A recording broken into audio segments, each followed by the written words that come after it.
그의 이름은 유아인. 한때는 대한민국이 가장 사랑한 배우였고 모두가 천재라고 불렀던 남자였습니다. 하지만 지금 그의 이름은 스캔들과 함께 불립니다. 프로포폴 181회, 수면제 1100정.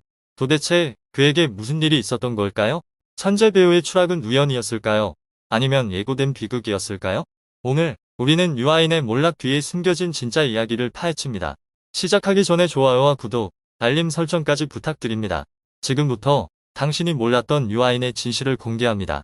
경북예술고등학교 서양화과 1학년이던 유아인은 교문 앞에서 캐스팅 제안을 받으며 연예계에 입문했습니다. 부모의 반대에도 홀로 서울로 올라온 그는 뭔가 끌어당기는 게 있었다고 회상했습니다. 이후 서울미술고로 전학했지만 곧 자퇴하고 검정고시에 합격했습니다. 그는 학교는 내 인생에 의미가 없었다며 자퇴 이유를 밝힌 바 있으며 억눌린 스트레스가 자퇴로 이어졌다고도 말했습니다. 서울에서 고시원과 숙소를 전전하며 외로운 시간을 보냈지만 부모님께 의지하지 않으려 노력했습니다. 훗날 그는 이 독립적인 태도가 좋은 자산이 됐다고 말했습니다. 처음부터 배우의 꿈이 있었던 것은 아니며 단순히 연예인이 되고 싶다는 마음으로 시작했습니다. 데뷔 전에는 솔로 가수를 준비하며 보컬 트레이닝을 받았으나 재능이 없다는 평가를 받고 그만두었습니다.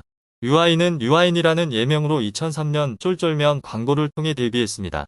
같은 해 반올림 오디션에 처음엔 탈락했지만 이후 다시 연락을 받아 고정 출연을 하게 되었고 2004년 정식 배우로 데뷔했습니다. 극중 미술 전공 고등학생 유아인 역을 맡아 실제 모습이 많이 반영된 캐릭터로 큰 인기를 얻었습니다. 이후 4월의 키스 등에서도 출연하며 주목받았고 아인 오빠로 불리며 청소년들 사이에서 선풍적인 인기를 끌었습니다. 팬카페 회원수가 15만 명을 넘었고 각종 광고와 교복 모델로 활동했습니다. 2006년 독립영화 우리에게 내일은 없다로 스크린 데뷔를 치렀습니다. 이후 영화와 드라마를 오가며 신인으로서 인지도를 쌓다가 2010년 드라마 성균관 스캔들과 2011년 영화 완득이를 통해 기대되는 라이징 배우이자 충무로 블루칩으로 부상했습니다. 이후에도 드라마, 오락 영화뿐만 아니라 버닝, 소리도 없이와 같은 예술성 짙은 영화의 사이를 오가며 굵직한 필모를 쌓아가고 있습니다. 2014년에는 아티스트 집단이자 동명의 미술 갤러리 스튜디오 콘크리트를 설립해 대표이자 크리에이티브 디렉터로 활동하며 예술가로서의 영역을 넓히고 있습니다. 유아인은 배우로서 영화와 드라마를 넘나들며 폭넓은 연기 스펙트럼을 보여왔습니다. 연기뿐 아니라 예술적 감각과 독창성을 바탕으로 패션 아이콘으로도 인전마다 런웨이, 버보, 브랜드 협업 등 활발한 활동을 펼쳤습니다. 비평가들은 그를 단순한 미소년 배우가 아닌 캐릭터에 깊이 몰입하고 스스로의 연기적 한계를 도전하는 예술가형 배우로 평가합니다. 독립영화에서 실험적 역할을 선택하고 상업영화에서는 대중성과 연기력을 동시에 잡는 균형감 있는 행보가 특징입니다. 성격 면에서는 자기 주관이 뚜렷하고 독립적이며 철저하게 자기 자신과 작품에 솔직한 인물로 알려져 있습니다. 끊임없이 새로운 도전을 즐기며 기존 이미지에 안주하지 않고 다양한 시도를 두려워하지 않는 자세가 그의 강점으로 꼽힙니다. 이러한 면모 덕분에 그는 단순한 배우를 넘어 한국 엔터테인먼트와 예술계를 대표하는 트렌드세터이자 아이콘으로 자리매김했습니다. 하지만 화려한 이미지와 눈부신 경력 뒤에도 유아인의 예술적 삶은 결코 빛만으로 채워진 것은 아닙니다. 명성과 권력이 높아지면서 연예계와 여론으로부터의 압박이 드러나기 시작했고 잘 알려지지 않은 어두운 면들이 함께 모습을 드러냈습니다. 시간이 지나면서 수많은 스캔들과 균열, 논란이 폭로되었고 관객들은 무대 뒤의 진짜 모습을 다시 바라볼 수밖에 없었습니다. 유아인은 평소 SNS를 통해 솔직하고 소신 있는 발언을 자주 하는 배우로 알려져 있습니다. 2009년 영화 하늘과 바다 개봉 당시 제작자와의 갈등을 공개 비판하며 주목받았고 이 사건을 통해 영화계의 임금체불 문제까지 수면 위로 떠올랐습니다. 이후 트위터를 활발히 사용하며 사회 정치적 이슈에 대한 의견을 드러냈고 이로 인해 소신남, 개념 연예인으로 불리기도 했습니다. 하지만 그의 SNS 발언은 종종 논란을 불러일으켰습니다. 특히 2013년 사극 장옥정, 사랑에 살다 종영 후 역사 왜곡 논란에 대해 남긴 트윗이 오해를 사며 비난을 받았고 2014년 경찰 홍보단 지원 소식이 알려졌을 때도 격앙된 반응으로 또다시 논란이 일었습니다. 유아인은 악성 댓글과 가족 비방으로 큰 스트레스를 받았다고 밝히며 SNS 활동의 위험성을 실감했다고 전했습니다. 그럼에도 그는 조용히 있는 것이 정답은 아니다라며 두려움 속에서도 자신의 생각을 표현하는 것을 멈추지 않았습니다. 이후 인스타그램과 페이스북으로 활동 무대를 옮겨 예술 문화 관련 게시물을 주로 올렸지만 짧은 글이나 모호한 표현이 때로는 또 다른 오해를 낳기도 했습니다. 대표적으로 2017년 배우 김주혁의 사망 당시 올린 추모글과 2018년 게시한 영화 장면 사진이 일부 네티즌의 공격을 받으며 논란이 됐습니다. 이후 인터뷰에서 그는 비난은 아프지만 자연스러운 현상이라고 생각한다고 말하며 오해와 논란 속에서도 자신의 선택과 표현이 결국 자신의 삶을 만든다고 밝혔습니다. 2023년 2월 8일 오후 9시 24분 TV조선이 경찰 프로포폴 상습 투약 영화배우 출국 금지라고 단독으로 보도했습니다. 이후 유아인의 소속사 UAE가 보도자료를 통해 유아인이 최근 프로포폴 관련해 경찰 조사를 받았다. 모든 조사에 적극적으로 협조하고 있으며 문제가 되는 부분에 대해서는 적극적으로 소명할 예정이다. 심려를 끼쳐 죄송하다라고 밝혔습니다. 2022년 식품의약품안전처는 마약세약류 통합관리 시스템에서 이상 징후를 보인 51명을 경찰에 수사 의뢰했고 이에 따라 경찰 수사가 진행된 것으로 알려졌습니다. 2월 23일 프로포폴 역시 양성 반응이 나오면서 유아인은 피의자 신분으로 전환되어 소환 조사를 앞두고 있습니다. 2월 24일 프로포폴과 데엑스마 이외에 알려지지 않은 일종의 마약세약류 성분이 함께 검출된 것이 보도되었습니다. 식약처는 당시 유아인의 합계 투약량이 440ml가 넘는다고 판단했으며 유아인을 대상으로 발부된 압수수색 영장에도 해당 내용이 담긴 것으로 알려졌습니다. 2월 25일 프로포폴을 2021년 1월 4일부터 12월 23일경까지 약 1년간 무려 73차례나 투약한 것으로 채널A 취재 결과 드러났습니다. 유아인의 프로포폴 투약에 대해 한 의료진이 너무 많이 수면 마취를 하면 안 된다. 병원을 자주 옮겨다니면서 프로포폴 투약을 하면 안 된다는 내용의 문자 메시지를 주고받은 적이 있다고 합니다. 유아인 측 관계자는 이에 대해 유아인이 바늘 공포증이 있어 수면 마취를 요청한 것으로 안다며 답했으나 이에 대해 터무니없는 변명이라는 일부 의사의 의견도 있습니다. 또 다른 관계자에 따르면 많은 횟수는 아니라는 의견도 있습니다. 73차례 4,497ml 투약 받았다고 하는데 성인 1인이 1시간 정도 푹 잠자는데 한 200에서 250ml가 일회 투약량인데 그럼 20번 정도 했다고 볼 수 있으며 많은 횟수는 아니에요 라고 답했습니다. 하지만 프로포폴을 200회 약 5억 원치 상습 투약한 것이 보안 수사를 통해 새로 확인되었으며 유아인의 지인 최 씨는 유 씨 및 본인의 범행을 은폐하기 위해 공범을 해외로 도피시키거나 관련 공범에게 진술을 번복하도록 해요 협박한 정황이 포착되어 구속영장이 청구되었습니다.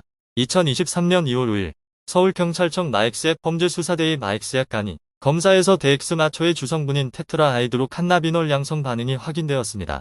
이에 따라 국립과학수사연구원에 정밀검사를 의뢰했고 이 감정에서도 데엑스마 양성 반응이 확인되었습니다. 이에 따라 경찰은 데엑스마 사용 혐의에 대해서도 수사에 착수했습니다. 2023년 3월 1일 코엑스카인과 케엑스타민 성분이 추가로 검출된 사실이 보도되었습니다. 이미 알려진 프로포폴이나 데엑스마와 달리 이번에 검출된 코엑스카인은 평소 마약세약 범죄가 만연한 미국에서도 높은 의존성과 큰 부작용으로 인해 위험성이 높은 마약세약으로 취급되어 위험약물로 분류되고 있습니다. 유 씨에게 프로포폴을 투약한 병해온 관계자들은 경찰 조사에서 프로포폴을 케타민과 혼용하면 호흡곤란이나 의식저하 같은 부작용을 줄일 수 있어 섞었었다는 취지로 진술한 것으로 알려졌습니다. 유아인 측은 케타민의 경우는 역시 수면 마취, 의료용 목적이었을 것이라고 설명한 것으로 알려졌습니다.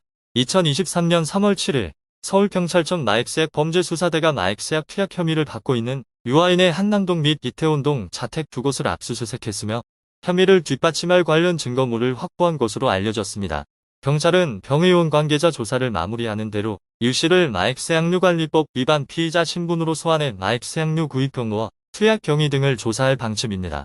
2023년 3월 13일 서울청 마약세약 수사대 관계자는 압수수색한 자료들을 취합 중이며 다음 주 중으로 마무리될 예정이라고 밝혔습니다. 이 관계자는 마약세약 성분이 나왔다고 모두 유죄는 아니라면서 보완 작업을 진행하고 있다. 충분히 보강하기 위해 시간이 소요되고 있다고 설명했습니다. 공범 존재 가능성에 대해 공범 수사는 단서가 있으면 할 수는 있지만 아직까지 들어보지 못했다고 밝혔으며 경찰은 유 씨의 마약세약류관리법 위반 혐의가 구속에 이를 정도는 아니라고 보고 있습니다. 경찰 관계자는 불구속 기소 기조로 이해하면 될 것이라고 했습니다. 공범에 대해서도 특이 단서가 있으면 할 텐데 아직까진 단서가 없는 걸로 안다고 말했습니다. 경찰은 혐의의 경중을 고려해 비공개로 소환할 방침이라고 설명했습니다. 2023년 3월 23일 기사에 따르면 경찰은 유 씨 자택에서 마약세약 투약 의심기구 등을 수색했지만 목표했던 대로 현장에서 마약세약 투약과 관련된 물품을 압수하지는 못한 것으로 알려졌습니다. 디지털 기기와 개인 물품을 가져간 것이 전부였으며 여기에서도 유의미한 결과물을 도출하지 못했습니다. 2023년 3월 27일 경찰 비공개 소환에 출석한 유아인은 반성하고 있다, 죄송하다며 고개를 숙였습니다. 또한 성실히 사실대로 진술하겠다.